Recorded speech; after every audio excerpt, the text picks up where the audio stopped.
Greetings and welcome to another episode of Trippy Food. Let's call this another installment of Viewer's Choice. So, the reason we're calling this Viewer's Choice is because Matt Zion of Reckless Eating gave me this bottle of silkworm pupa oil. This is from Thailand Unique. If you ever go online and you can order stuff from Thailand Unique, they have all kinds of insect things, of fried insects, roasted insects. It's a good place to get things, if you want to delve into the world of entomophagy, they're your guys. So this is 100% silkworm pupa oil. Now, for those of you who don't know what silkworm pupa is, in Korea, and please, if you're Korean and I'm pronouncing this wrong, let me know the correct way to pronounce it, and I apologize. Bondegi, which is basically a snack in Korea. So the way it came about was in the factories where they unspun the silk from the cocoons to make silk garments and cloth. They would be sitting there hour after hour just unspinning these cocoons. Well, in order to keep up their strength, they would take that little pupa, which is somewhere between the larva stage, which is a caterpillar, and the moth stage, which is the adult. There was this little thing inside there developing into a moth, and they would just pop that in and eat it. So it became a popular street food where they would just kind of essentially boil it, and then they'll just scoop up a cup for you, and you just eat it while you're walking down the street. Not crazy about it. I think we've got some other episodes. I'll tie them into the end, but it's like one of my kryptonites. To me, they taste like little skin bags full of rotting leaves. But Matt, again, donated this bottle of silkworm pupa oil from Thailand Unique. It is cold pressed, so that's good.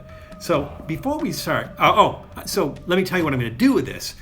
I also have some silkworm pupa, or bondegi.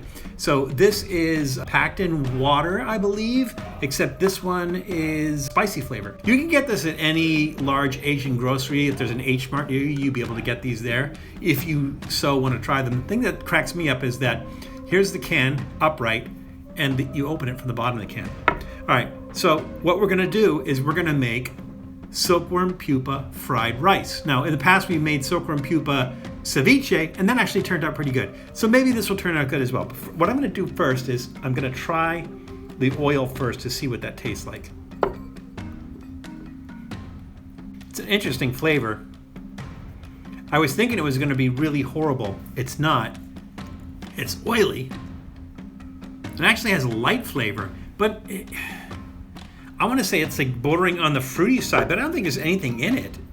100% pure and natural silkworm pupa oil. Ingredients: 100% cold pressed silkworm pupa oil. That's all that's in it. So we are going to make silkworm pupa fried rice. So let's head out in the kitchen and then we'll make our rice. We'll bring it in here and enjoy it.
All right, our feast is done, and here is our silkworm pupa fried rice. If you've never seen that before, it can be a little bit off-putting.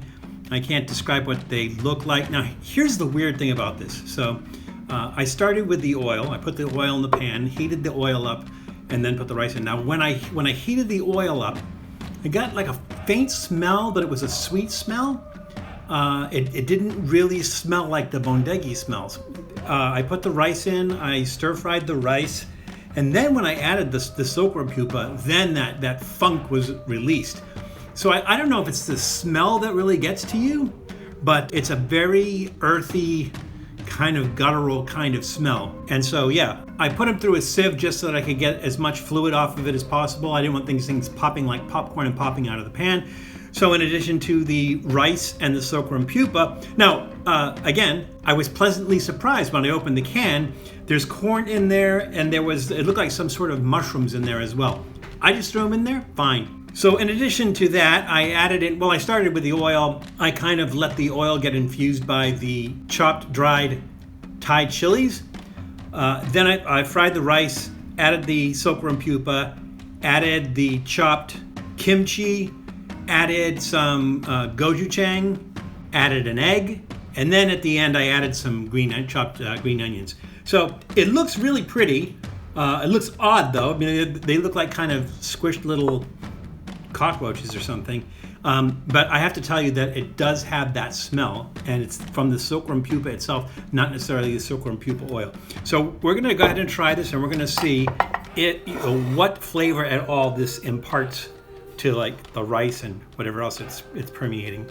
So here we go. That smell though. You know, I put like 4 of the Thai chilies in there. I might have overdone it. They really give it some heat. But again, they did permeate the oil. I'm not getting any real change from the oil itself. Again, when I tried the oil, just like a little bit of the oil on my finger, yeah, it was kind of greasy, but it almost had like a floral taste and not so much like the same taste as the bondegi itself. I mean, it's made from 100% bondegi oil, or the silkworm pupa oil, so I don't really understand that. Now, I will say that this fried rice is pretty good. The texture of the silkworm pupa, almost like grapes or raisins, but it has this very dirty, earthy taste to it. But that's not bad. Again, it's one of my kryptonites. I'm not really crazy about silkworm pupa, but in this format, it's actually pretty good. I like that I used a 4-blend rice. I think it's called Chef's Blend. And you can get this in most stores. There's a variety of different brands that you can get. And sometimes it's white rice, brown rice, jasmine rice, wild rice. There's a bunch of different rices that they'll put in there, but it's usually 4 of them. It makes for a nice blend, and it actually adds some flavor too. So if you're making a fried rice, it's nice because those 4 different types of rice add a nice flavor to it. So that's actually pretty good. I'm going to give this a thumbs up because it makes bondegi taste good. It makes the silkworm pupa taste good. So I'm going to give that a thumbs up. It's actually really good.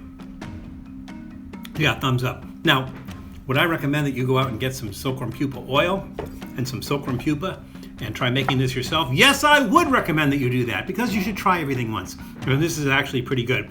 This is probably a good entry-level flavor. You're going to try these. Like, if you're going to try these for the first time, do not just take them out of the can, put them in a sauce pot, heat them up, and eat them. Don't do that. Do something like this.